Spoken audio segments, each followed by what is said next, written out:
obviously, the new season of Stranger Things has landed. 4 episodes. We'll be talking about it today. But obviously, with it being heavily Dungeons and Dragons inspired, I picked up a new show, Anna. It's on Amazon Prime. What is it? Tell The us. Mighty Nine, mate. The Mighty Mighty Nine, Nine. as in 9, German 9. No. But basically, there's a YouTube channel called Critical Role. And I've never really watched much of their content, but they're like a bunch of voice actors. And like they're very well known voice actors. Like Matt Mercer's one of the big ones. But I'm talking like if you've played any video game, you've probably played a game where at least one of these people is a voice actor in it. Yeah. And basically, they do all these like Dungeons and Dragons campaigns, and like it's meant to be really good. To be fair, I'm thinking about just giving them a try, mate, seeing what it's about. But they do campaigns, so they'll like seasons. They'll have like campaign 1, and then they'll have a season of that, and then they'll do another campaign and that sort of thing. But basically, this show is them. It's based off of like their second campaign. Something like that. I googled it, mate. It's sick. Like it's very D&D inspired. The spells, like everything they're using, their abilities, all that sort of stuff. But I've only watched 2 episodes so far. But from what I've seen so far, it's honestly fantastic, mate. The scenery in the background is awesome. The animation's awesome. Like, it's obviously the voice actor, the top-notch voice actor. So the voice acting's top-notch. Like, obviously English dub because it's an American animated show. But like, unbelievable, mate. Get on it. It's so good. Mate, it sounds right up my alley, mate, because I love honestly, it's so good. It's really fantasy D&D style, yeah. Loads of spells. Yeah. It's gory as well. People are getting their heads chopped off like within the first 5 minutes of the first episode. Like there's like a weird heist thing, and yeah, I think you'll enjoy it. But I think the listeners will enjoy it as well. Do you know what I mean? So, and it's got me hyped, mate. My mate Damon was on about a while ago in our group chat, about a year ago, that he wanted us to all get together and do like our own little D&D campaign. And I think he felt like a small one where you could do like these small campaigns, you know, like that don't last for like months and months and months. And we was all up for it, and then it dropped off, mate. But this is getting me up on it, mate. I want to get back on it. Because I've always wanted to do something like that. Obviously, massive RPG fans. Doing like a real life situation, obviously, all your mates, a few bevies, like doing something like that. I think it'll be really good fun. And watching this show's really got me hyped. I think there's 4 episodes out at the moment. And there's like a new episode every Wednesday. So I'm going to get up to date with that. And I'll catch up next week, mate. I'll give a bit more of an intake and I'll give it a watch as well, mate. But I used to watch D&D on Twitch. Yeah, there's loads of people used to do it. They probably still do, to be fair. Yeah, it's quite big, quite popular since obviously. Yeah, there's a guy. There's a guy at the moment as well. I keep seeing his like content come up, and he's like a D&D person, but I just see shorts and that, and he does like it's like done up this like secret room where it's made the door a bookcase, and you open the bookcase and you go inside, and it's like got this D&D room. And they've got like projectors coming down onto the play surface, and mate, some of these rooms are wicked. Like it's so good. Like they're very creative people that are like involved in all that sort of thing. I think I saw a guy. It might be the same guy, to be honest, but he made like a full scale of like Helm's Deep. Like the Helm's Deep, he had all the orcs. Like he'd done all the landscape, like all of it, and he had all Helm's Deep. He had all the orcs and everything. He had all the characters in Helm's Deep. Like he just like reimagined that whole battle scene. Yeah, must took him ages. Some sick stuff. But yeah, the Mighty Nine. It's on Amazon Prime or elsewhere online. Obviously, if you don't have Amazon Prime. But yeah, give it a shot if you like that sort of fantasy feel. It's a bit different. Obviously, I've been chasing that free run Vinland Saga feel for a while now. I can't find it, mate. I just can't get it. This isn't that same sort of thing. It's probably like a bit of a mix of like free run and like Vinland Saga season 1 in a sense, because it's like quite actiony and obviously in a fantasy setting. But although I'm really enjoying it, it's not quite that brain scratch for me. Do you know what I mean? But I'm gonna keep watching. I'm only 2 episodes in though, so I've got to give it time, haven't I? It's an easy 8.5. Like certainly better than fucking One Punch Man. I'll tell you that straight away, mate. Although best episode this week from One Punch Man in my opinion. Yeah. Yeah, like watching the Stranger Things and stuff with all the D&D stuff, it's made me want to go back on Baldur's Gate 3. But Get on basically, them what I did on Baldur's RPGs, Gate yeah. 3, I'm on that one, played 30 hours, mate. What I do is I use the thief. I just nick all the stuff from the shop guy and then sell it back to him. I just did that loads of times to get money because money's. Infinite money I glitch. need money, mate. I need money. But Get it, yeah, mate. but it's when you get caught, you're like running off, like sorry. But yeah, I I haven't do want played to. that yet. I need to get it. I need to get it and have a look because It's massive, mate. One the of my same with friends played. Expedition 33. I've still not played that. I ain't got time, mate. I've got no time for games. Like at the moment, mate, work shit, work stressful. At home, mate, the dryer broke. I had to fix that. Washing machine's broke. Bloke come round to fix it today. Rung the doorbell. My mum and dad was round, mate. Obviously, they're not hooked up to my Ring doorbell. Didn't know the doorbell rang. The bloke didn't even bother to try and knock. Just walked off. So he's still got a broken washing machine, mate. Like, it's just shit happening, mate. So we're getting on the pod, mate. We're getting a positive space. You know what I mean? We have a chat. We can break it down, mate. We can chill out, have a breather. And I've been looking forward to this poddy all week, mate. Just to chill out It's for like a little bit. It's like when you go to any fantasy world, it's just a break from reality, and this is your break from reality, mate. Discuss your favourite It's our break, isn't anime. it? Have a good chat, mate, about stuff, about life. So let's do it. We are controllers and katanas. I'm out here cool here with Ian aka Relic. And Maria, mate. We're ready to chat about anime. I think he's got some games for me. I hope you all have a good week, or had a good week and have a good weekend. Obviously, we're hitting December now. If you haven't already, make sure you're getting your mince pie intake in. Everyone knows it's one of your 5 a day in the December season, so you've got to get at least 2 of them down you. Your Coca-Colas, mate. Make sure you've got a fridge. Get them glass bottle Coca-Colas in, mate. The full sugar, full fat glass bottle Coca-Colas. They're the ones to have this season, mate. You've got to get them down you. Get yourself to McDonald's, mate. Get the Grinch range down you. Get involved, mate. We've got to get it. We've got to get it this year. You've got to gain at least half a stone in December. Otherwise, it's a failed month. Everyone knows that. Talking of Coca-Cola, drink all the Coke, rot all your teeth out, because January, mate, new set of teeth, mate. Turkey teeth, mate. Easy. Turkey teeth. Get you sent to turkey, pal. I thought you meant like turkey dinner teeth. I was like, what the hell was that? Got like chicken drumsticks, mate. Turkey drumsticks hanging out your mouth. That's like that scene out of like Gremlins when they eat like chicken legs. I know we've been talking heavy Dungeons and Dragons, but I really want to save Stranger Things until last as the main event. It is the main event, mate. Because boy, oh boy, I forgot how fucking good that show is. But let's kick it off, mate. Let's get One Punch Man out there. Let's get through the anime. Best episode yet? Question mark. Yeah, One Punch Man. Like obviously, it's not even about Goru or Saitama. This one, it's literally about Flashy Flash, mate. Legend. It's legend, mate. So I like the animation in this episode, mate. Good. The thing is, is that I was disillusioned. I wrote some notes down about this that I had to change because I watched this first this week, and I've been disillusioned because the animation's been so bad that this one had animation, and I was like, we're back. We're so back. But in reality, it's still worse than season 2 animation. But it's not great. It's getting better, but yeah, I'm not going to sit here and say like it was great. Like I say, we're disillusioned because there's a bit of animation after weeks of no animation. It doesn't make up for the poor animation we've had. It's very much passable animation, and it was a very, very, very fun episode. I really enjoyed the entire Flashy Flash scenes, fights. Like they were really good fun. And even though majority of it, even though I don't really care for the Child Emperor guy, seeing his gadgets and stuff, I thought they was really good as well. Quite creative scenes, weren't they, in this episode? Yeah.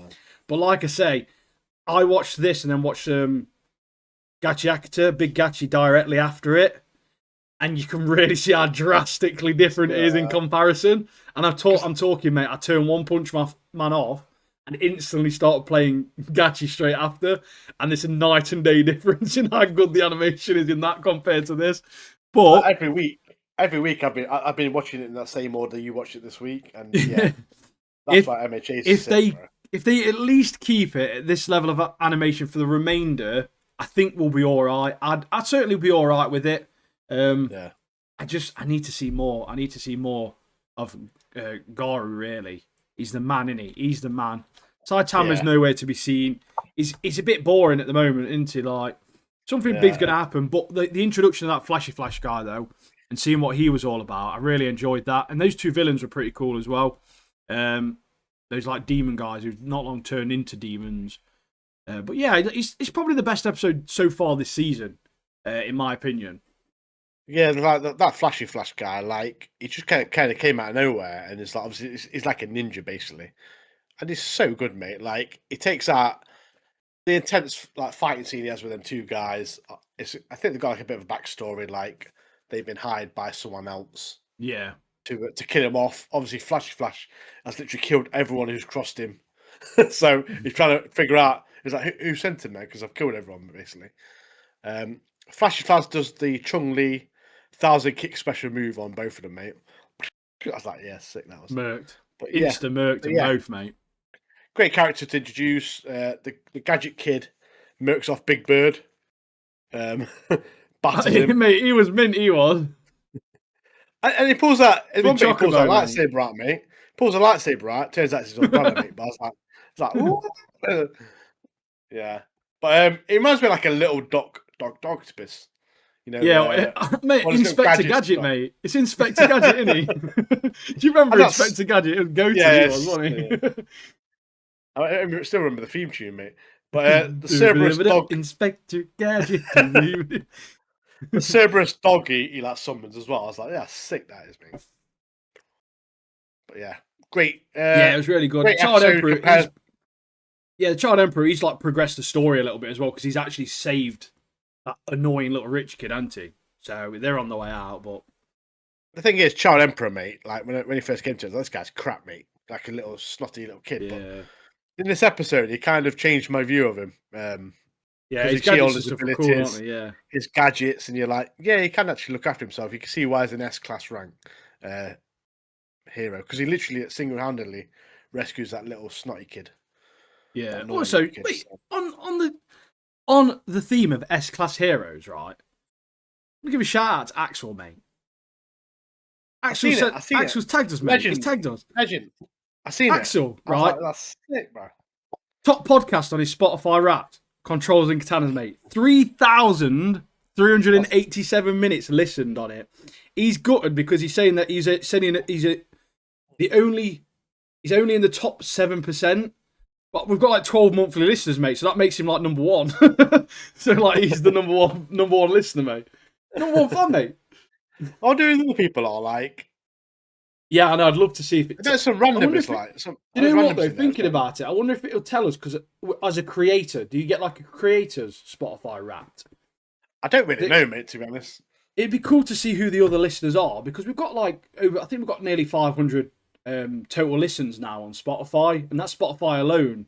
Obviously, we've got Amazon Music and stuff. I don't know how to access that stuff. I can only see what it is on Spotify, and obviously YouTube. We just get roughly. I don't know. It varies between like 7 and 20, doesn't it? It's very random, but so we must be doing something right, mate. Because these people are coming in. 3,000 legend. 3,000 hours, mate.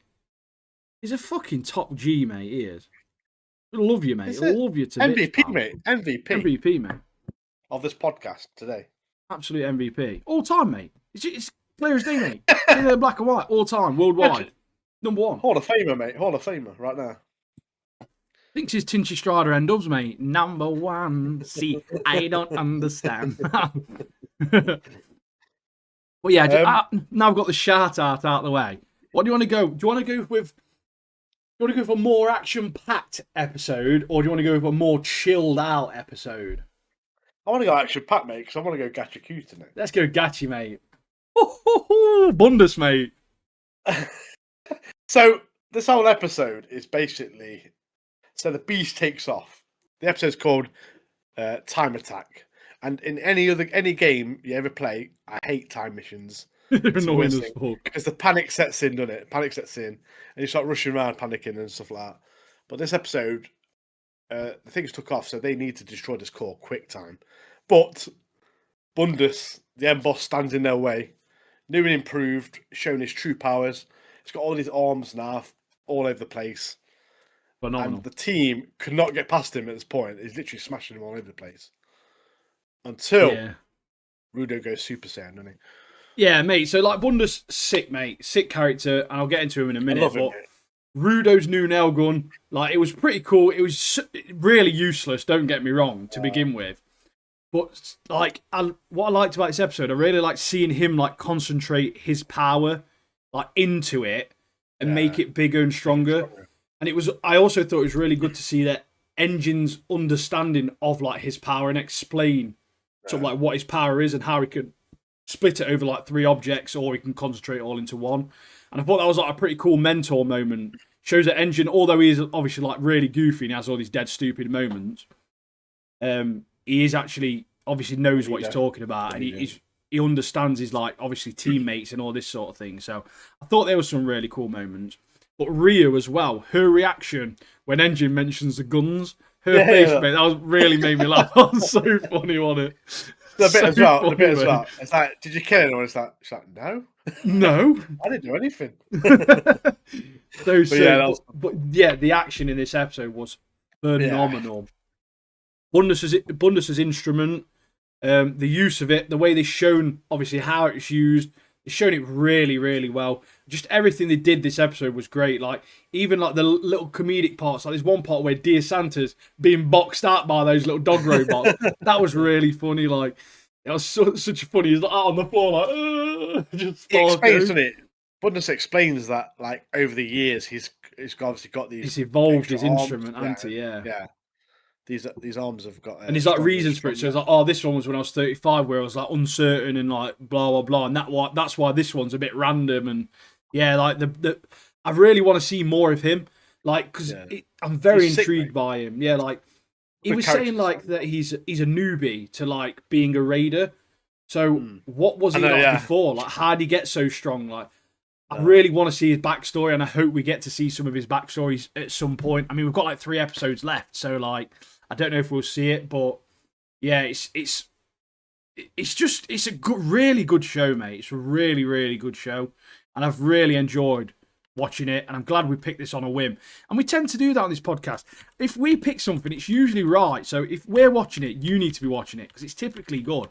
Like, it typically is just a good show. I like the bit as well. Like, in this episode, like, Typhon is just like, yeah, I'm leaving now. And you're like, what's going on? In a bit, mate. He basically just says his work's been done. He wanted to test the durability of the vessel of the Trash Beast. He wanted to test out his new raiders, obviously Bundus being a small fry in, well, a newbie as he calls him. But also he wanted to see firsthand the power of Rudo's gloves, which is obviously the series gloves. So I love the bit is like, yes, like, why would I stay in a cage with the guinea pigs, mate? I'm gone, mate.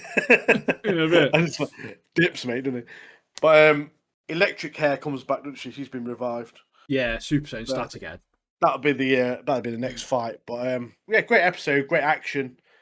A lot of the episode is basically just all fighting it, basically trying to get around Bundus. It's mostly just scrap him, get around Bundus. But yeah, like he was like, oh, I've got this person's coming this side, this person's coming this side. Yeah. But it's when he's holding that massive nail, and he's like, you nearly got me. And he's like, I've got one more shot, mate. And he's like, blitzes him. And he's like, Yeah, it's like the nail that goes to the back of the one and pushes it. Yeah. But you always get, with Rudo, you always get these, like, because he hates waste, doesn't he? He hates things being wasted. Yeah. He hates things being tossed away, that sort of stuff. And I think he gained a respect for Bundus when Bundus was like, oh, no, I can repair it. Like, and all of his, like, pieces, like, come back into his, like, big shoulder piece. Yeah. So, yeah, it's sick, mate. I'm loving it. It's so good. So as soon as Bundus came into it, I loved his character design. I thought it was a great character. Same with Typhon, though. Typhon's his character design, mate. He's slick, mate. He is, isn't he? Yeah. So slick. Yeah, proper loving that. I'd like to see the one with the portal. I think her name's Siondi or something like that. I think her name is. I'd like to see her fighting now, because obviously she's been going for different portals. Like, yeah, I imagine she's more of a support character, and that's why we don't see her fighting. But basically, she's revived. She's revived everyone, hasn't she? She's revived Jabu. She's taken them back, hasn't she? Like, she's gone and nicked him back. Like, oh mate, we've got to go. But yeah, Jabba's a nutter, mate. He is, isn't he? I love it. He's my favourite character. He's sick, isn't he? It's the part where he's fighting Zanka and he's just on the floor laughing. Thing is, killed me off. Zanka's still running in this episode. Zanka's been dragged about. He's like, "Are you even dead? Are you dead, mate?" But yeah, another great episode. We're coming to the end of it now, aren't we? Yeah. So, talking of great episodes. MHA, it's not anime we're watching, isn't it? MHA, mate. Season 8, Episode 9, the final season of MHA. The fight might be over. We've had all those great scenes, all that fantastic animation. And this is still a great episode. I really enjoyed the calm this episode. After like a really hectic 8 episodes or whatever. But, mate, there's a couple of parts, isn't there? Give me a couple of your favourite moments in this nice, calm, chill, emotional episode, mate. What have you got? Have you got the time? I've got loads, mate. I want to say my favourite. I've got two. Moment. I made 2 notes here. That's it of things I really like this episode. But I'll let you get into it first, mate. It's that emotional bit where All Might tells them both, Bakugo, Deku, in the hospital, how proud he is of them both. Beauty. And I nearly cried. Yeah. In his eyes, they're the greatest heroes and for what they've accomplished. And he thanks them both. Mate, and as viewers watching 8 seasons, we've seen the growth of these characters. Yeah. And mate, we've seen the ups and downs and what they've endured. Unbelievable. And now the greatest friends sharing this mutual respect. I'm going to just piggyback off that because one of my favourite moments is based basically on that moment. And it's the part where Bakugo starts crying over Deku being quirkless now. And after this show, essentially started with him laughing at Deku for being quirkless. And just from season 1 all the way to now, the serious character arc that he's had up until this point where he really respects him and he's really they're best friends essentially, aren't they now? Yeah. Mate, I love Bakugo so much, man. His character arc has been unbelievable, hasn't it? Unbelievable. And that moment there where he's crying, and it shows you his vision, and his vision's blurry from the tears, mate. I was like, mate, I'm choking up. So sick. But like Ian was saying earlier, the fight might be over, so the episode starts with Japan all being rebuilt in it. Rebuilt. Beautiful. Heroes from across the globe are all chipping in with resources, materials, their quirks to help rebuild homes faster and get people's life back together. Yeah, they say something it would usually have been a 10-year thing of something of that scale, but it's a couple of months with people with quirks because there's blokes that can create concrete and stuff design. It's like a design. We'll just build around that. Yeah. I've got a hologram here. Go build on this, mate. Here's your template. Like an architect quirk or something like that. But, yeah, sick. So we have this graduation ceremony as well. Some sick beats, mate. The DJ got the beats going. Spitting him, mate. Got bars kicking off, mate. He raised heads back teaching the class, which is great. What else we got? What's his face? He's now in class 1A, isn't he? He's now moved up. Can't remember his bloody name with the blue hair. But it's the speech as well, Lemillion, or whatever his name is. Yeah. He gives a sick speech to him. Everyone thinks he's going to be dead Goofy and that, but he gives you a really heartfelt speech. And then he comes out of the wall, doesn't he? It's a proper sick moment, mate. But one of my moments as well, we get to see the Todoroki family, don't we?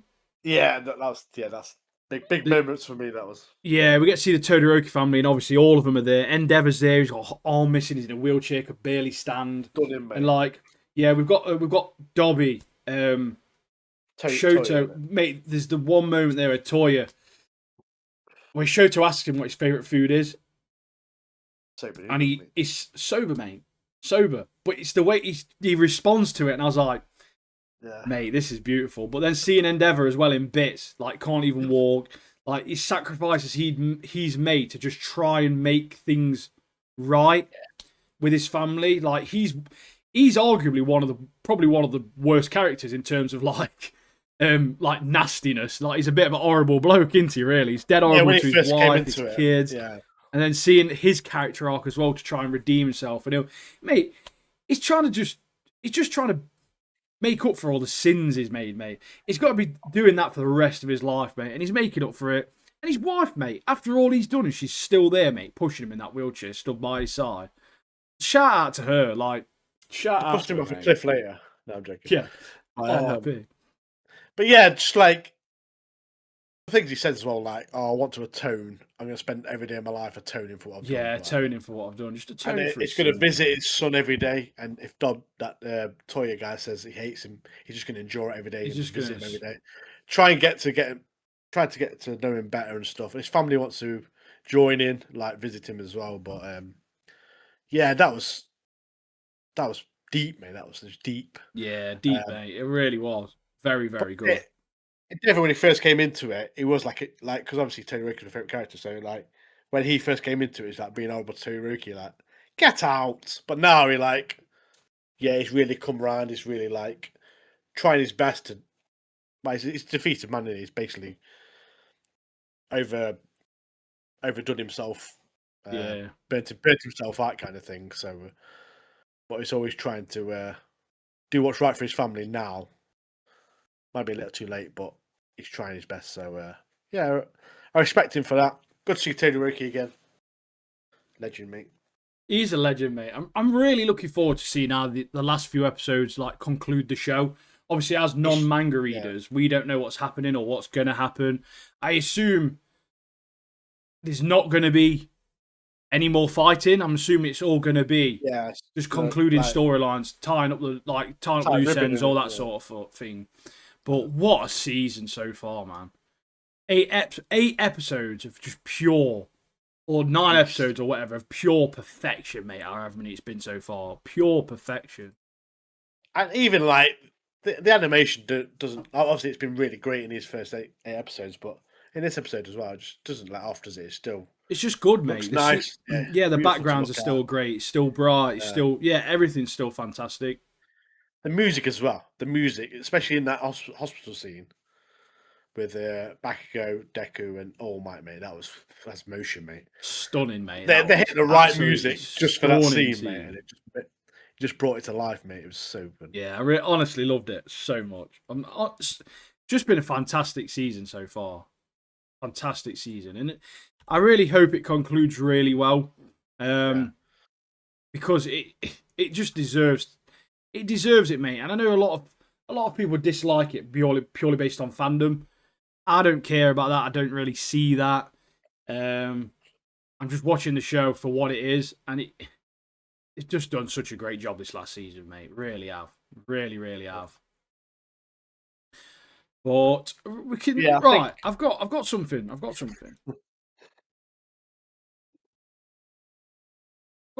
tournament bracket for you, mate. You know the talking about MHA, like Yeah, even if it just wrap it up now and there's no more action, I'm happy with that, mate. Cause yeah, they've done it all, mate. They've done it all. I don't need any more action in this show, mate. I just don't need it. Just to see the characters that you've obviously watched through 8 seasons to have an happy ending or find some kind of hope at the end of end of it all. Yeah, It's all you need, mate. It's all you need. I mean, everyone loves a good uppercut to the chin, but a good ending's what we all need. So happy ending. Yeah, is what you're saying. not a happy ending because that's something different. But yeah, what game you got for me then? I've got a tournament bracket, mate.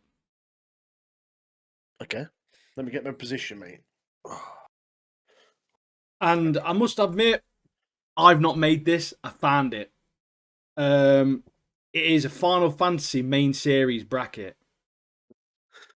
Okay. So I don't even know all the games that are on here, to be fair. But there's loads of just main Final Fantasy games, I believe. Yeah. I just hope my Roman numerals are up to scratch, mate, so I can tell which one's which. Right. Are we going for it, mate? Are you going for it? What are we saying? I'm ready, mate. I'm ready. Let's do it. Right, let's So we've got Final Fantasy 13. Yeah. Or Final Fantasy 6. I've not played either of these. I've played both of them, mate. Final Fantasy 6. is the one. It's Now, close though. I do like 13, but yeah. Final Fantasy 11 or Final Fantasy 3? I've not really played 11. I've played 3 more, so I'll Gotta go be with 3, 3 on that isn't it? one. Yeah, Is that one of the old school ones? old school. Yeah, I've not played 1 or 2, but Right, here we go. Final Fantasy 14, which is the online one, which yeah. back in the day, mate, I did play a bit not of bad. that. Yeah, Not bad. yeah. Actually, pretty decent. Pretty decent. I just wish there was more to it. When you got to the end game, it was pretty dead. It might be better now. I might have to revisit it. Or Final Fantasy 9, mate. What do you think my answer to that is? I'd love to know. I'd love to know. You just click on it, you don't even say. It's Final Fantasy 9. I think 1X is 9. I'm pretty sure it is. Final Fantasy 4. Mate, the fucking logo that looks sick. Or Final Fantasy Tactics. Oh, mate.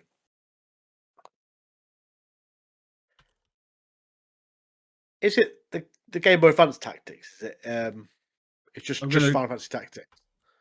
Final Fantasy, I'll have a look now.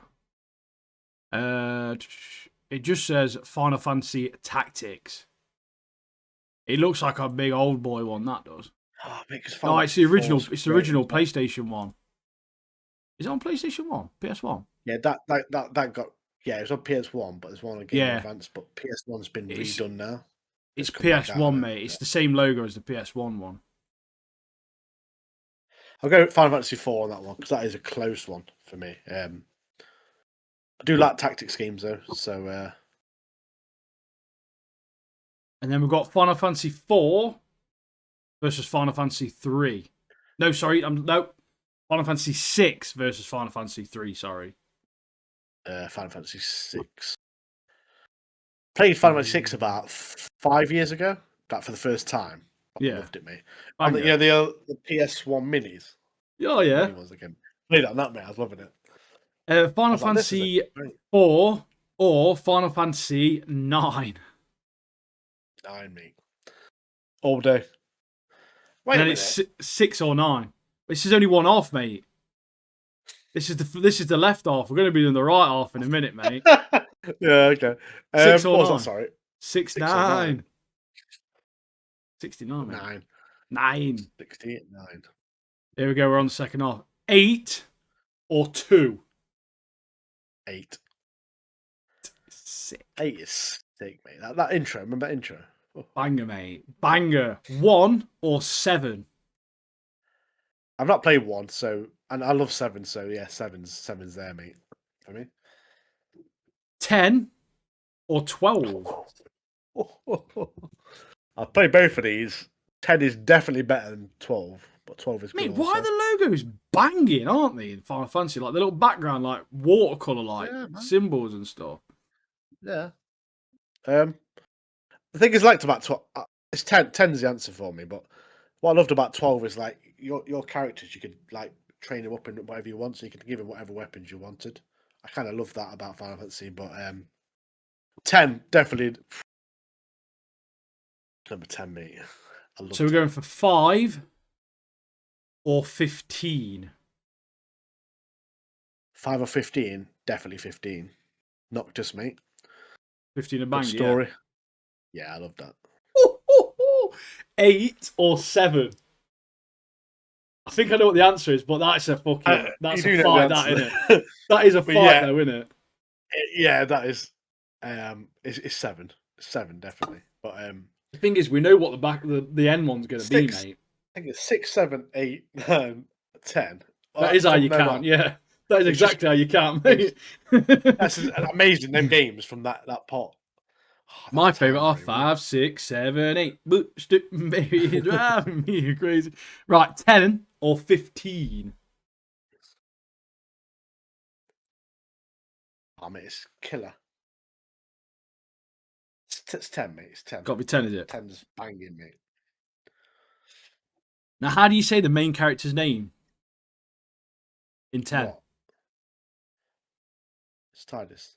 Tidus. I say Tidus. Some people say Tidus sounds gimpy, mate. Tidus sounds more powerful, doesn't it? And it's water based as well, so that always made sense to me. 7 or 10. 7 or 10? 7, mate. There it is, mate. Could be a rock, paper, scissors, mate. This could. No, it's not. You know the answer already, mate. It's 9, isn't it? It's favourite one. It's 9, I know it is. 9, yeah. Number 9, wouldn't No, it? some people might not agree, but for me, playing the game back in the day, it's your memories, isn't it, mate? It's your fond memories. Yeah. I mean, I love 7, mate. I loved all of them, but I can download the image. Number 9, mate. I've downloaded the image. I'm going to pop it in the old Dizzy later on. You know, it used to annoy me back in the day. On PlayStation, I had the games, but they were like kind of scratched on the discs. So I'd get to because we're only 4 discs, weren't they? So I'd get to the end of disc 2. Yeah. Put the next disc in, it was scratched, mate. So I couldn't play the game. So I had to go down town, mate, get another copy up just to play. Just to finish playing it. Going around town, mate. Have we got Final Fantasy 9? Have we got Final Fantasy 7? Just trying to find anyone who's got it. Because that bit where you get to the next disc, but you can't play it. You know what's going on. You're like, I've got the save, but I can't do anything. I just can't do anything on it. I hated it. Speaking of Final Fantasy, so obviously Final Fantasy. So my favourite Final Fantasy is probably an odd one because my favourite one is Final Fantasy VII Crisis Core. Because that on the PSP, mate, it just hit me different. I don't know what it was. And Zach, legend, mate, legend.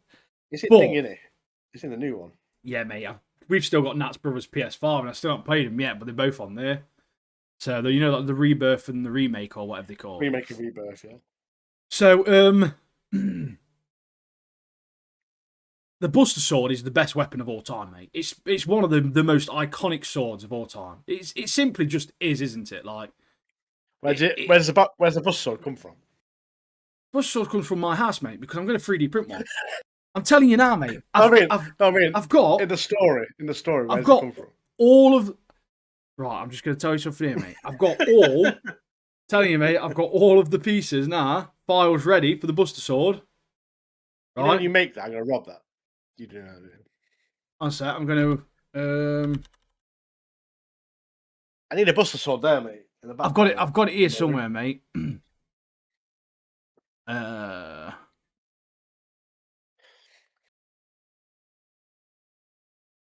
Where is it? Here, look. I'm trying to figure out how long it's going to take me to print a full-size Buster Sword. It's in, I think I've got to print it in 8 different pieces. I've got it written down here somewhere in my thingy. I just buy one from a Comic-Con, it's just easier. Mate, they're not. They're crap, though. When I print this full size, mate, it'll be taller than me. It will be taller than me, mate. One. Here it is. What do you mean? I'm going to put it on back garden. Robbers are like, I'm not going in there, mate. It will take about 41 hours minimum to print it. It's probably going to take me 2.5, 3 days to print if I did a non-stop print. As it should, mate. It's the Buster Sword, mate. It's the best. In terms of filament, I think I could probably get it printed for about 32 quid of pure filament, and it's 6 foot. It's like 6'1" tall, mate. No, you're about 6'1", aren't you? I'm 6'1" exactly, mate. Tall as me, mate. I'm a 6 foot, yeah. So yeah. It's sick, mate. That's ideal then, mate. You can walk around like. Well, banger, mate. Banger. So, Cloud Strive. Cloud Strive got that from Zach Fair, mate. But where does Zach Fair get it from? Fucking Angeal, mate. Well, no. Angeal, mate. It's all you hear in Crisis Core, isn't it? Angeal.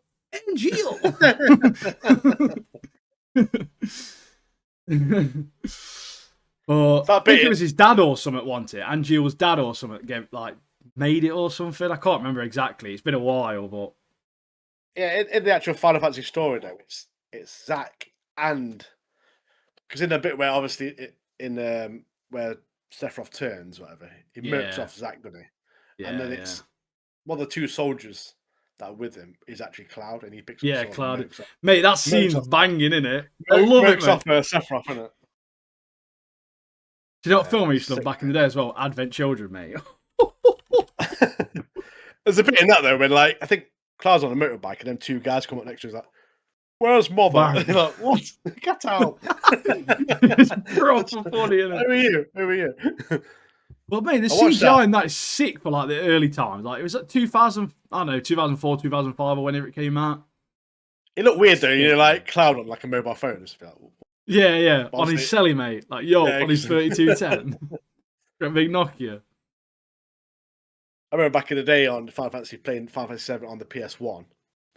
I got the golden chocobo, mate. I was literally roaming around the map getting all the legendary summons like Knights of the Round and stuff. Loved it, mate. I think it might be a bit more than it's about 2 straight days of printing. Just buy one from Comic-Con, mate. No, mate, they're crap. They're about this big, mate. We'll find one. This fills. I have to put it on the side. My printer is 320 by 320 by 340 or 360 high, and I have to twist the pieces onto the side because it's that wide, mate. Trust me, I'm going to print one of the pieces, and I'm going to show you what the end piece, but the slant is probably the quickest. Record a video of you doing a Bravia on someone. So the handle's in 2 pieces because it's so long. I can't fit it in the printer. Plus, it's a bit easier with 2 pieces just in case it falls over. And I've had to print the main first part without the hilt or whatever. That has to be printed in 2 pieces. But not only that, the materia, mate, that goes inside of it, the gems, I've got the file for those as well, so I can print them in a PETG in different almost clear, like sparkly colours to put them bad boys in as well, mate. What are you gonna put in? Fire. I'm gonna have to store this at your house anyway, mate. I'm not gonna have any room for it. Mate, I'd lay it on my bed, mate. I don't want to sleep in it. I sleep on the floor, mate. Sleep with it like one of them big hug pillow things. Wake up, like big cuts all over me and stuff. But yeah, great sword, mate. Great sword. Another good sword, Gunblade, mate. Mate, that was one of my favourite things. Right, Squall. Firstly, right, back in the day, sick hairstyle for one. Back in them days, mate. Scar on his face, mate. Scar on his face instantly made him dead sexy. Do you know what I mean, mate? Everyone knows if you're a character in a game or a movie or anything, you've got a cool scar, you are like 10 times fitter, mate. And then number 3 is Gunblade was so cool. I've got a file for the Gunblade, but I haven't sorted it out and looked at how long that'll take. But it won't take as long as a Buster Sword, I can assure you that. Probably better off buying one of them. Remember that bit in Final Fantasy 8 when that Renoa's like at the board, she's like, "Oh, you're the best looking bloke in here," and like back in the day, PS1, you're like, "What?" Cardboard box head, mate. Like his head's been put in a vice or something. Mad that was. Funny though. Yeah. Classic, mate. But yeah, anyway, if you like these little brackets that we're doing, there's just a website called like bracketfights.com and we'll just get loads of stuff off there. Yeah. But you can make your own as well. Also, yeah, like let us know in the comments what your favourite Final Fantasy games are. Obviously, probably be different from mine, but let us know. Let us know who your favourite characters are, what your favourite weapons are from the franchise. Yeah, let us know. Yeah, that was just main series. Obviously, Crisis Core and stuff weren't on that. There's loads of. I did find another one, and there was loads of non-main series games. I'd never even heard of some of them, mate. I'm like, no idea what some of these random next off games were. Or I don't know. There's some cool ones on there though. They keep teasing a remake of Final Fantasy 9, but I'm trying to avoid it, mate. I'm trying to avoid it. What about doing an anime as well? I'm like, I don't want to hear it, mate. I want to see it. I don't want to hear it. I want to see it with my eyes. I want it in my eyes, not my ears, mate. What are you doing? Sort it out. I want it flowing in there, not there. Did a short on this, by the way. See you now. B&M, yeah. B&M. Also. Classic, mate. B&M, mate. Demo gummies, yeah. Loads of them. The thing is, though, what annoys me a lot, they're like wrapped individually in the box bag. Yeah, that's all right. It's because they're trick-or-treaters, mate. Plus me, when you got kids, they're going in my mouth, mate. They're going in my mouth now. You can empty them all into a big fucking tub or something. Stuff them. It's a bit late for trick or treaters now, isn't it? Let's be honest. It's like over a month ago. We've still got some sweets left over, I think. You get a knock on the door, trick or treat. Like, what? Get out. Christmas, giving Christmas carolers, like Demogorgon and gummies, mate. Throw him at the head out the window. Oh, mate. Shall we get on to It? Welcome to Derry, episode 6. Do it, mate. Now, this episode's full of, like, Pennywise lore, isn't it? Loads. Powerful start to this episode as well, mate, in my opinion. Like, powerful start. So the start of the episode is basically like in black and white, innit? I really loved the black and white stuff from 1935. It was super creepy. Red balloon, didn't they? Red balloon. Yeah, super creepy, all black and white. But the balloon was red and in colour. And later in the episode, we see some more stuff, and there's like blood. The blood's in red, and then Pennywise's eyes as well are like orange. And stylistically, it just looked really, really, really good, didn't it? Like, it was creepy. It was really good touch. And it's probably the best part of this episode. Apart from, we're going to continue to talk about him, mate, because he's continuously just the best character in the show. And that's is it? He's still the best. He's still the best character in this. He's still the best character. He's a Rizlord, mate. He's changing eye bandages. He's getting eye patches for old Greg Googlies. He's a beast on the drums in the Air Force Club. Like, mate, he's a legend, mate. And also Marge, or whatever her name is, she redeemed herself a little bit in this episode when she started like showing her eyeball to like the pat cake cretins or whatever they call it. Stood up to him, yeah. Oh, I'm freaky. Proper dodgy, mate. Shit at acting, but Rich is the best character in this entire show, mate. Oh yeah, he's a legend, mate. I love him to bits. This whole like lore with the Pennywise though, like that Ingrid, you know that Ingrid woman, mate. From the start, I was like, yeah, she's proper creepy. Odd, but we find out more about it. So basically, Pennywise, entity Pennywise, has took the form of her dad, which is Bob Gray. Yeah. So originally, back in 1908, he was like at the circus. He was like Pennywise, a dancing clown, like dancing on stage and stuff like that. We don't know what happened then. I think we'll find out later in later episodes. But basically, a bit more. Pennywise murked him off, took his form, and then in this bit in the 1930s, so Ingrid thinks Pennywise now is her dad come back to life, but it isn't. Yeah, she thinks Pennywise knows this. Yeah, because there's a bit with that Mabel in the sewers with the little kid, and she calls Pennywise dad, and he's like, "What?" And obviously now Pennywise uses her to like basically bring the kids to him so he can like eat him or whatever. But yeah, so it's basically gaslighting her to help him out because he knows she thinks like he's her father, but he isn't. But yeah, proper like that bit in the sewers where that Mabel girl gets eaten, mate. I was like flipping it, mate. That was mad, wasn't it? And you hear like all the crunching of the bones and stuff like that. Yeah, that entire black and white like flashback thing was so good, mate. That was like probably the best part of this episode. They seem to be easing off of the military subplot somewhat for now. Obviously, there's the people in the military still involved in the story, but for different reasons now, which is fine. I'm happy with that. I feel like we're gonna probably see these last couple episodes, the last 1 or 2 episodes, however many's left. We're probably going to see more of the military stuff again, which I don't really care for. But one of the other things I don't really like is the entire ending to the episode with those like ex-cops just rolling up with the masks and stuff. Like, I thought that was dumb, mate. Like, I think it's just like it's because they're the blokes here, but like they've all got them stupid masks on, pal. I hope they all get murked off, to be honest with you. But basically, you see like Pennywise's effect on the town. Obviously, he's influencing the town. Obviously, during his cycle, obviously, he influences the town. Obviously, all these people walking around. Telling bloke that bloke with the hose pop on front garden, proper pedo he is, mate. But yeah, like so, all the people are marching around with guns. Everyone's falling out with each other, arguing and stuff like that. And we're going to see the town get worse and worse over the next couple of episodes because obviously Pennywise he's in his cycle, mate. He's influencing town, getting people beaten up.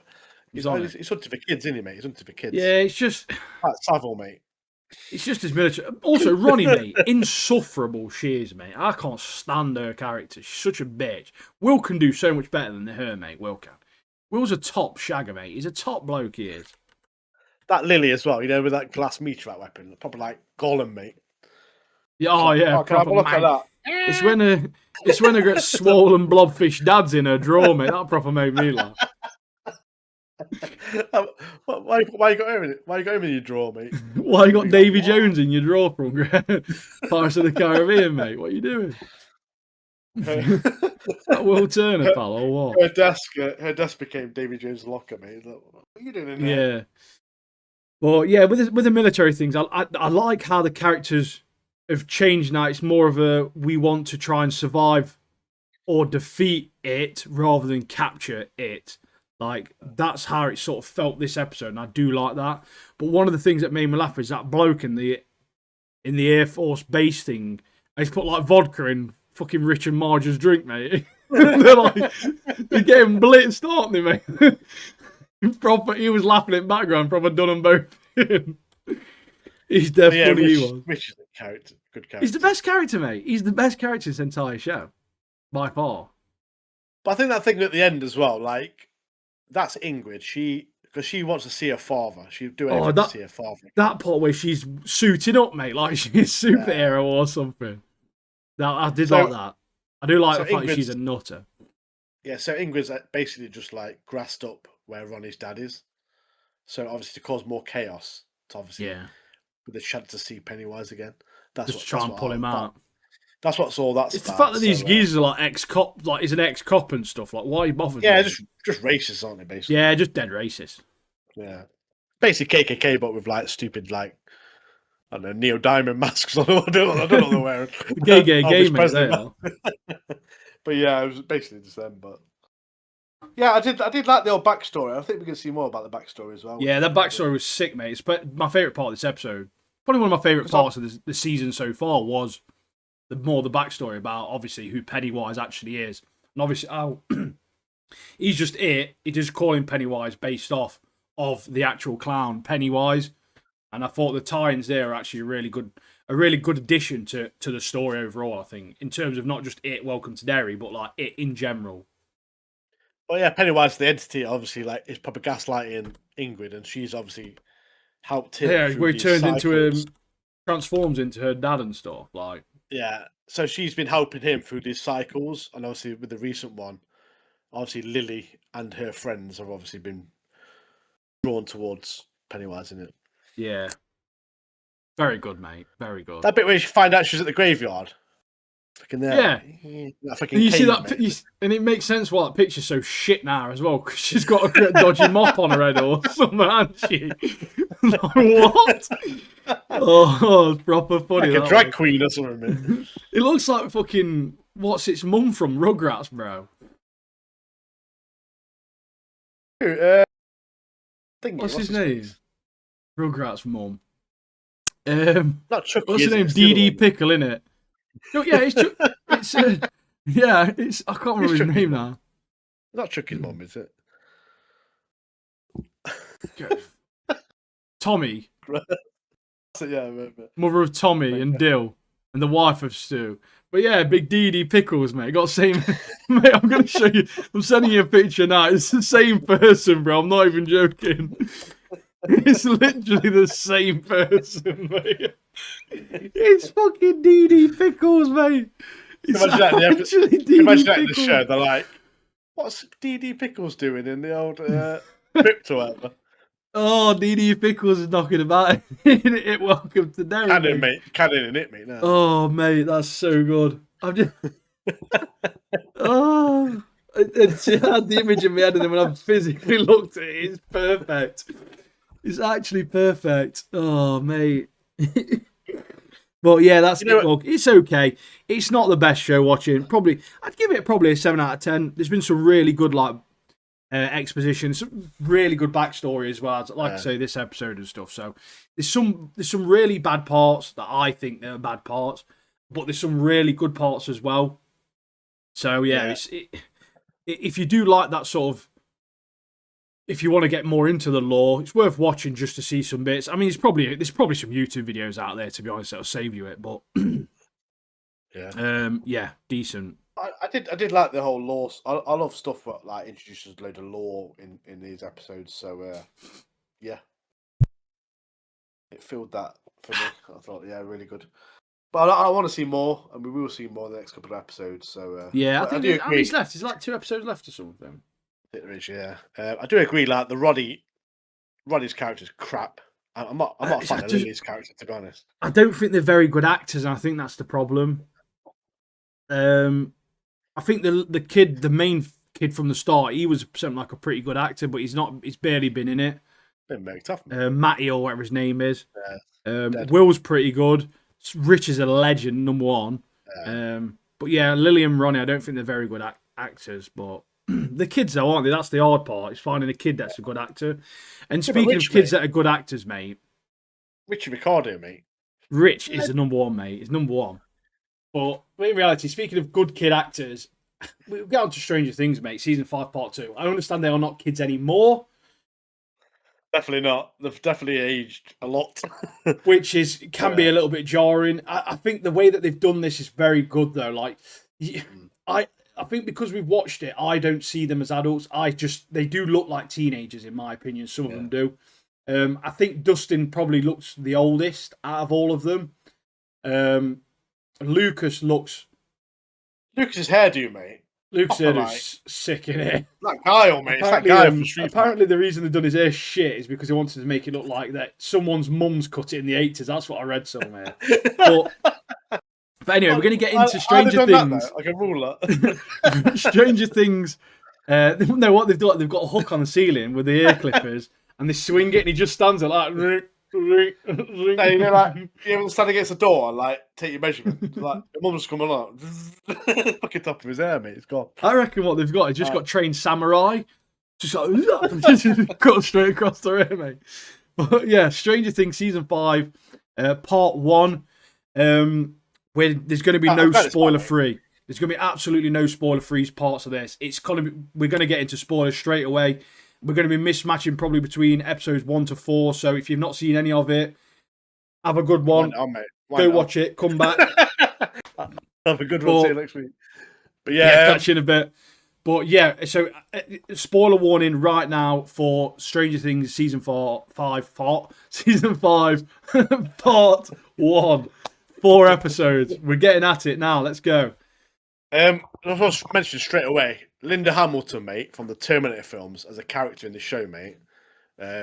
Dr. K, brilliant, mate. Like to see a character in it. Like obviously the Duffer Brothers must be like a fan of the Terminator franchise. Obviously, proper nerds. What you'll find is the Duffer Brothers are massive 80s movies and stuff fans because there's bits from everything in there throughout all of this. And obviously, with it being based in the 80s as well, it's like such a nice touch to include all of these things. I mean, I don't really like her character as much. Like Popper, some of these characters from the past are much more compelling, much more powerful characters. I don't think she quite fits the bill as much as they do. Just to put that actress in there. Yeah, but having her in there, like you say, having that link to the 80s is unbelievable, mate. Like you say. I loved it, mate. Unbelievable. But I just, overall, mate, wow, what a fucking 4 episodes this has been, mate. I forgot. It's been so long, mate. I forgot how good the writing is in this show and how good just everything, the CGI, the acting. Mate, fucking Will is one of the best actors in this by far. Like, most of these kids come from kids. Like, they literally were children when they started. Some of the first jobs they ever had. The acting, mate, is phenomenal. And see some of the things they've gone on to do, obviously, after... Obviously, the guy who plays Steve Harrington, he's got a band now. The person who plays Mike got a band. Like, you've got the guy who plays Will, good actor. Dustin, good actor. Like, they're all phenomenal. They've all grew up really well, and they're doing such a fantastic job. But the first episode, mate, right at the start, where we see, like, Willie's seeing, like, the Demogorgon's vision, and it's cutting between the two, like, him and the Demogorgon's vision. Sick, mate. So good, mate. The stuff like that in this show is unreal. Absolutely love it, mate. Love it. But I love it straight away, is like the flashback to the events of Will in season 1, episode 1. We find out what happened when Vecna got him. And what he did to him, put him in that wall, put that stuff in his mouth, mate, like goo, mate, in his mouth. Obviously, later on, about as well. Obviously, later on, that's where obviously Will gets his powers from. obviously at the time Vecna didn't know how strong he would become, but yeah. Oh mate, we'll finish on we'll that, get mate. to that. Yeah. But I was going to stop. I'd stop myself then, but yeah, we'll get to that. Steve and Jonathan tried to compete to show off to Nancy, mate. I was laughing at them.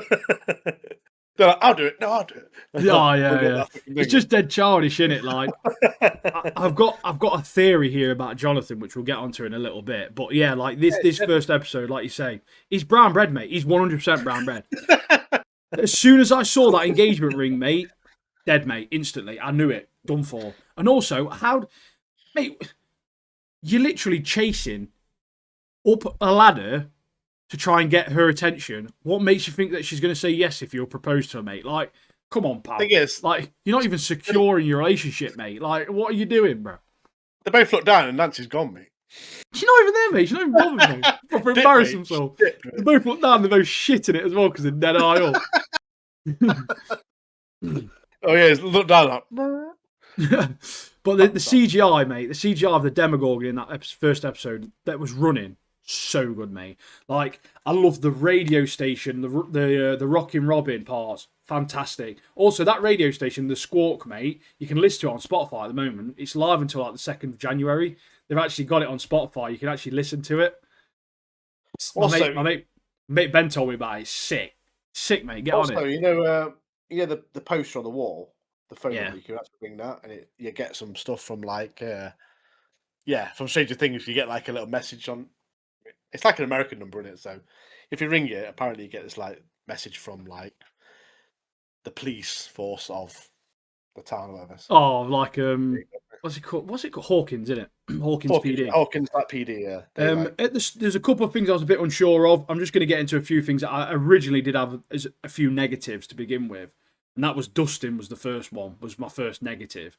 I really didn't at the start. I didn't really understand the direction they was going in with him and his character because he was obviously he's been a bit of a douche at the start, and he always comes across as a bit of a douche.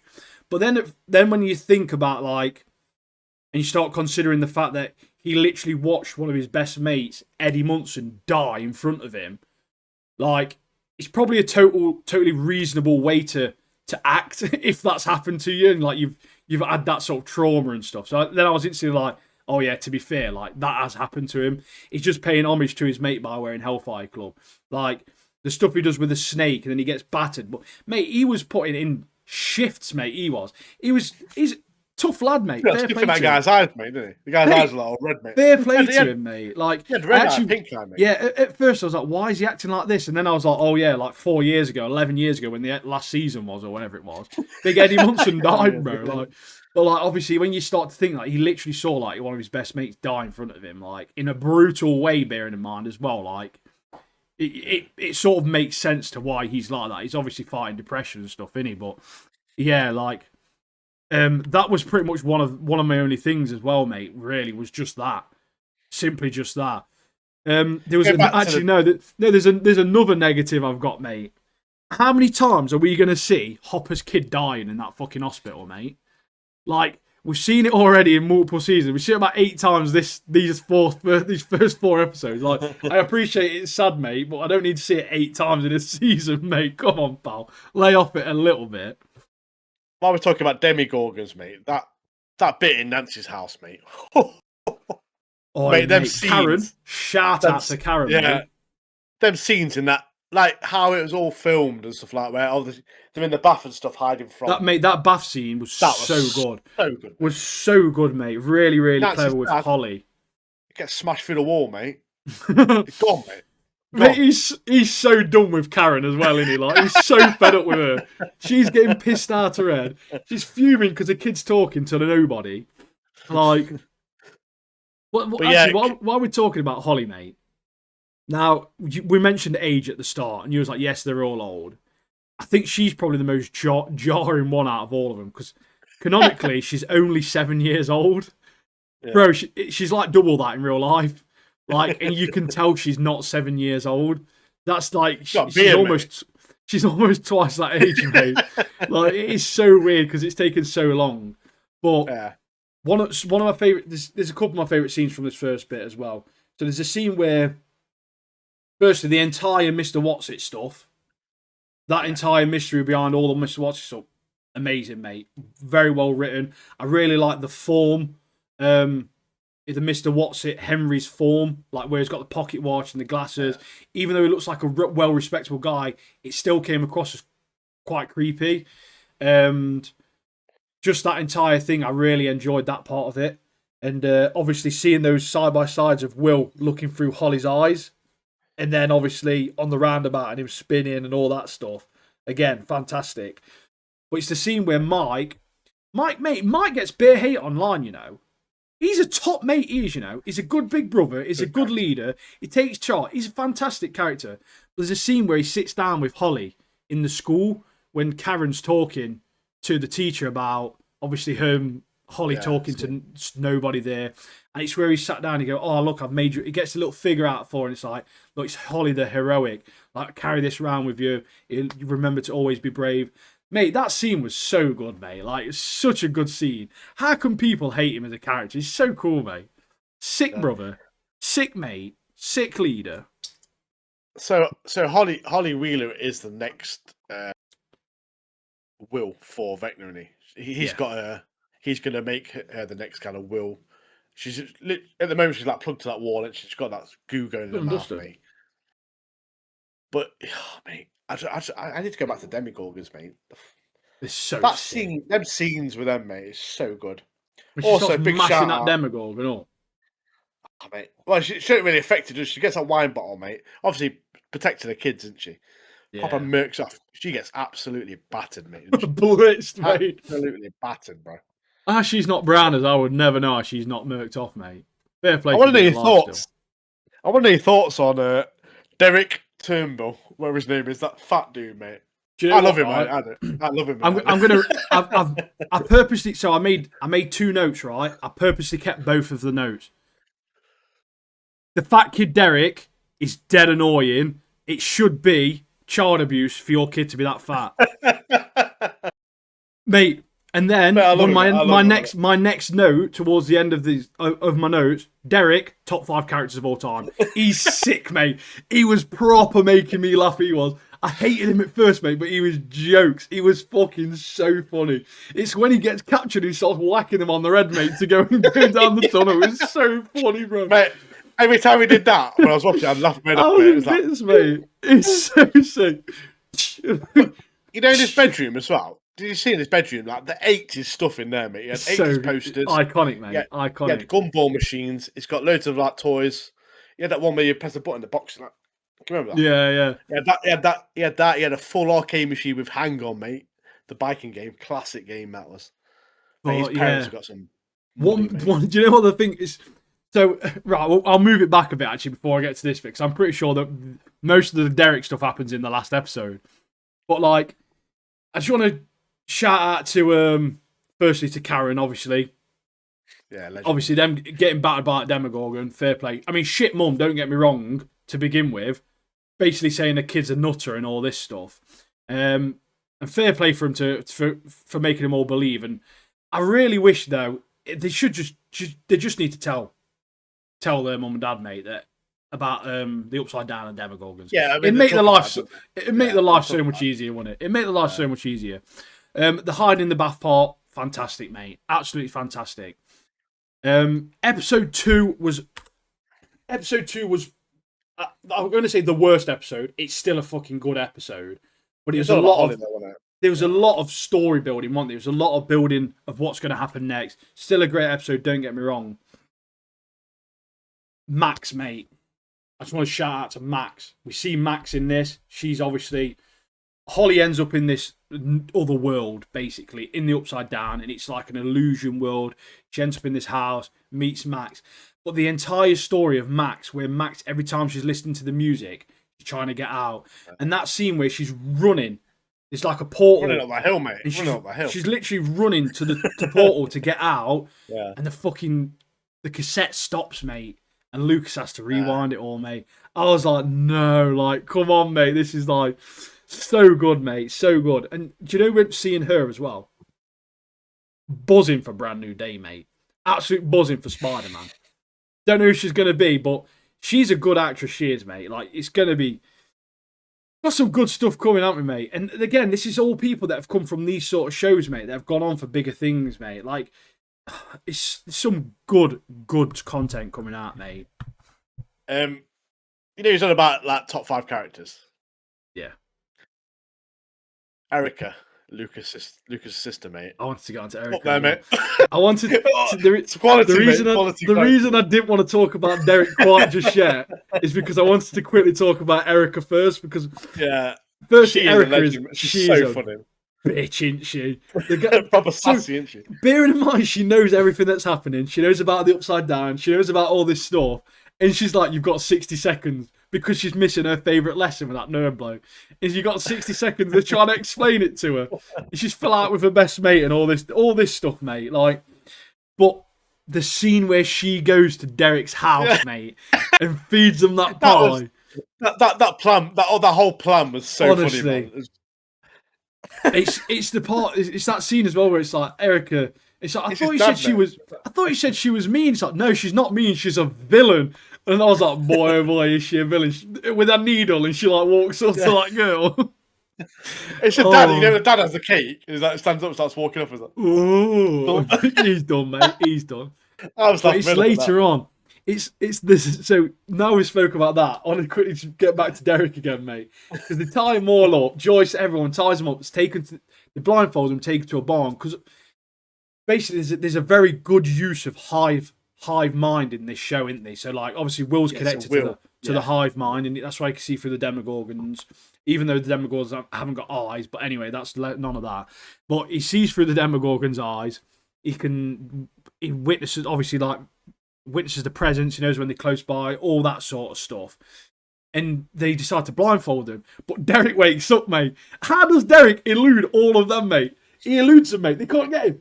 He's about 24 stone. He goes up that ladder, doesn't he? Years old, mate. He goes up that ladder as well. He's ladder, mate. It's gone, mate. Has he done that? Has he done that? Yeah, Derek, mate. He's quality, mate. I love him. But the thing is, he's a fat bully as well, mate. He's a fat dude, but he's a bully. Later on, he redeems himself, doesn't he? Because he becomes good.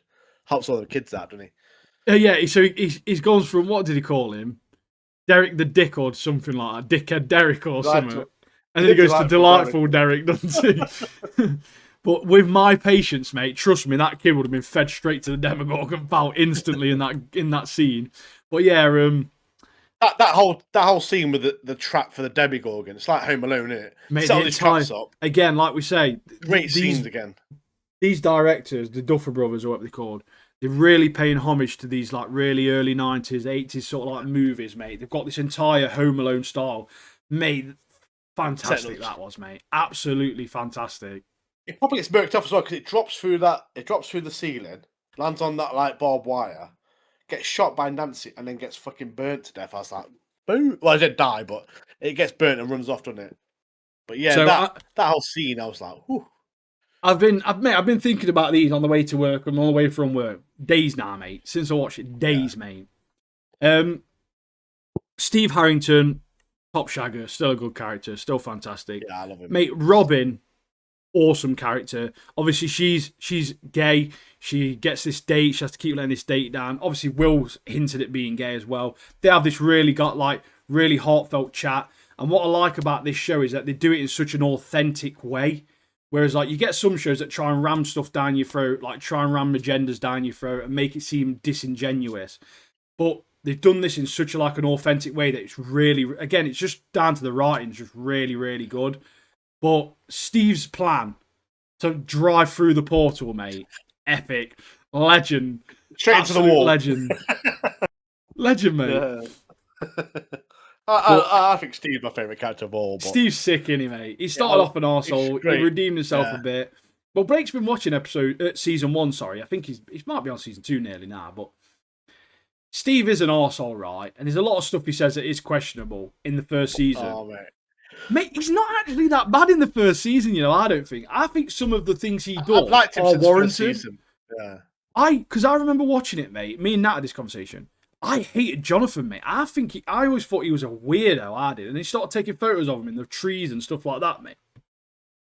I thought he was a bit of a creep, you know. I don't really like Jonathan to be honest. But no, he's getting better. I liked him all with right, that stoner bloke in that fucking pizza truck or whatever he was in, Argyle or whatever his name was, mate. yeah. See that guy.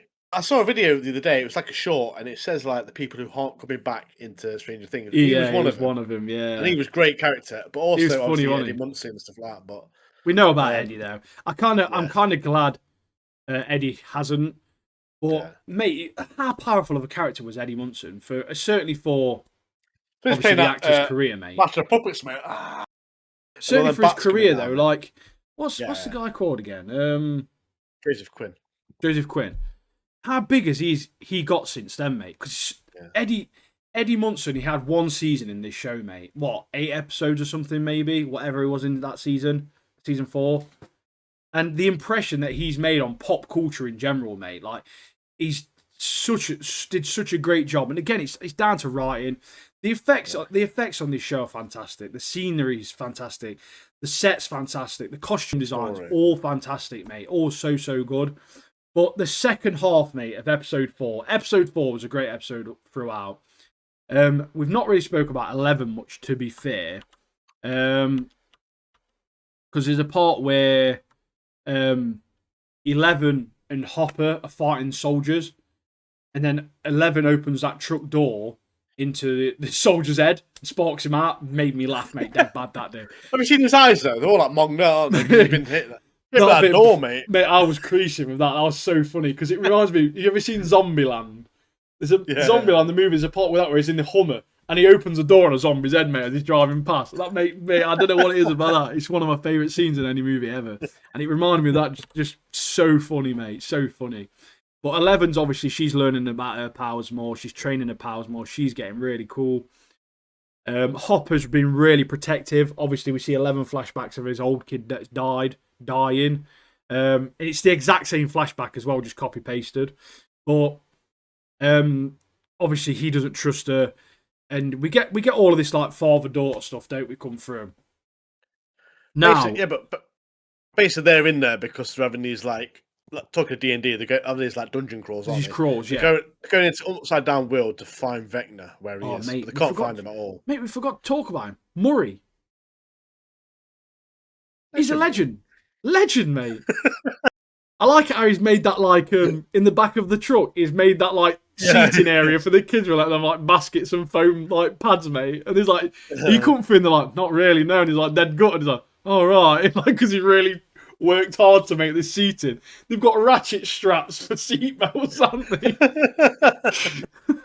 Yeah, so he's like smuggling stuff in. He's smuggling stuff into. Yeah, in and out. So he's basically like a food delivery that's going in and out of in Hawkins sort of thing. But so they have this massive plan.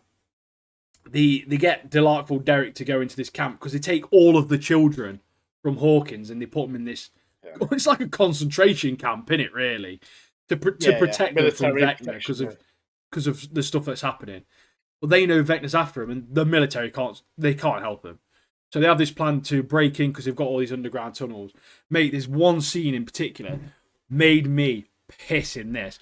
So Mike and I think it's Mike and Lucas are on the floor, aren't they? No, it's not. It's Mike and Will trying to stop that water leak. And there's that girl who's got nothing to do and comes in. And there's that kid under the store. You can just see him like that getting caught. He's on the way down the ladder, isn't he? Like, oh shit! Mate, that scene was so sick. Proper made me laugh. That did. So funny, mate. But that entire scene was so good. Trying to stop the soldiers coming in. That was Derek with the ruler in it. It's like whacking them. Yeah, go on, you go. It's so good, mate. So good. But the second half of that final episode, where with all the Demogorgons, that insane, mate. What Derek says, doesn't he? He goes, you guys can't stop the Demogorgons or whatever. Next minute, from everywhere, mate, ripping them apart. There's loads of them. I thought it was really good seeing the hive mind. When obviously the soldier had the flamethrower and Will, he was flaming one of the Demogorgons. Will and all the other Demogorgons, the tentacle monster, everyone was in pain because of it. And them finding number 8, can't remember her name. What was her name? Callie. They obviously find her at the end, which was obviously a good link back. And she's kind of classed as the kryptonite to 11, isn't she? Yeah, a Superman reference. So Vecna appearing and dominating the field, mate. Him just redirecting the fire, blowing the soldiers up, mate. He uses his arm and just blitzes that bloke straight through the back of the head, mate. Wow. I was shook, mate. What? When he pulls the grenades off and just throws them and just go. Yeah, it's like, no, mate, not bothered. Yeah, he's like absorbing flames and stuff like that. But what do you think to Vecna's new design? I think it's pretty cool, mate. It's quite so menacing, isn't it? Mate, it's so sick. It's the But best. him as a villain. So villain was that bit where he comes through the gate, mate. I was like, he's murking people off, mate. Yeah, he's not looked that evil before, mate. Like, they've done a fantastic job of his new design. Like, but his eyes are all white, aren't they? Like, you know, when Will uses his powers. Yeah. Or 11. Yeah, like. And yeah, so basically Vecna comes out and he sees them all, and he's got the Demogorgons, and he's got one after Robin, isn't it? They've got one after Lucas, they've got one after obviously Mike, and they've basically Vecna sent all these Demogorgons out to just kill his mates. That scene, mate. The episode's called The Sorcerer. But Will, mate. He's got 11 powers, hasn't he? He's got the 11 powers, mate. And he just rips them apart, he breaks all the bones. He's got better powers than Al. Because because he's hooked into the hive mind, he's affecting Demogorgon that aren't even in front of him or near him. They're literally in a different area of Hawkins. Yeah. And it's the way he kills them is like the way that Vecna did Max with breaking her arms and stuff. Powerful, mate. Powerful. But yeah, but obviously we've got to remember that Vecna originally gave Will his powers, not knowing that he's made his arch nemesis, mate. He's made someone who's. It's a bit like Harry Potter, isn't it? Voldemort and Potter, mate. Voldemort did the mark on his head, mate, and Harry Potter eventually killed Voldemort. So yeah, similar link there. But yeah. He is powerful, mate. He is powerful, Will is. And like I said earlier, a great actor. Yeah, it's like I said with that scene with him and Robin, where they have that heart-to-heart, and it's like a really authentic chat, and you've got that sort of like speech playing as you get all them scenes of Will when he was younger, and mate, that entire play out of all that scene, and then obviously the powers. It's man, I had goosebumps, mate. I looked at Nat and I went, I got fucking goosebumps. That was fucking sick. That was a scene though that made Will come out of his shell and become the person that he wants to be, because obviously he's been holding back, but now he's fully out. He's murking Demogorgons off, mate, and saving his friends. I just forgot what comes next.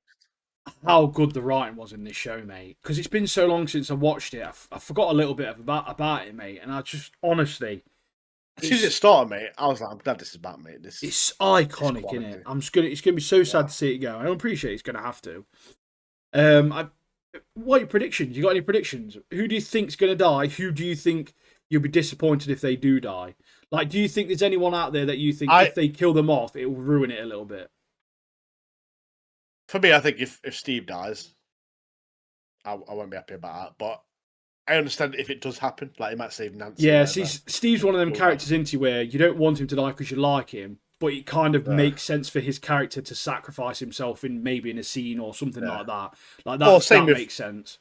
Same with Jonathan, he could do the same thing. I think he will die. The engagement thing, all of that stuff just made me think he's brown bread, mate. That typically when something like that happens in something like this, they're probably going to die. I think Hopper might die as well. I think Hopper's trying to kill himself fucking now. He's got TNT strapped to him now. He's got suicide vest on, mate. What are you doing, bro? Don't kill yourself. What are you doing, man? You're mad. Mad that was. I think 11 could potentially die. Will die. I think one of the worst people to die would be Will. I think it would die right at the end though if he was to die, literally right at the end, saving everyone. See I think that might be the only way I'd be happy with him dying. Yeah. My problem with him dying, I think Joyce could die, but the problem with him dying is that the entire show is basically been about Joyce trying to get him back and keep him safe, and I feel like it will kind of ruin her entire journey of all of this for her to just die in the end anyway seems like a bit of a waste for it all to happen just for him to die. I really don't want him to die. Yeah. I feel like Mike could potentially die because, mate, Mike's is a top guy. You've got to think he's taking charge, mate, of all these kids, getting them safe, and he's got some good plans. They're just a fantastic team altogether, mate. Like, I feel like the biggest person that I think will die is probably going to be Steve. You know.